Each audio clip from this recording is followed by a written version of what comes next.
মিছিল নিয়ে যাওয়ার সময় উল্টো দিক থেকে এসে আমার বাসার মধ্যে ঢুকে, আমার বাবা একজন ব্যবসা করে, সে তার ব্যবসার প্রতিষ্ঠান, আমার ভাই একজন ডাক্তার, ছোট কাকার ছেলে, তার চেম্বারও আমাদের বাসার মধ্যে।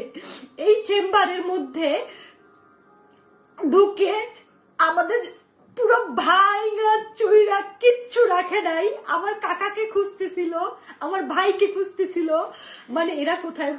আমার মা বাইরে ছিল, আমার মা শুধু নিরুপায় হয়ে দাঁড়ায় দেখতেছে যে ঘরে ফ্যান বলেন, খাবার জলের জগ বলেন, একটা একটা গ্লাস বলেন, কিচ্ছু রাখে নাই, পিটাই ভাইয়া ফেলাইছে। বাবা যতটুকু পারছে ছবি তুলছে এবং বাবারে মারছে, বাবার গায়ে হাত দিছে। আর আমার ছোট কাকা তো পলাই আছে, আমার ছোট কাকাকে ওরা খুঁজতেছে। মানে আমরা কতটা নিরুপায় আজকের এই ছাত্রদের কারণে। আমরা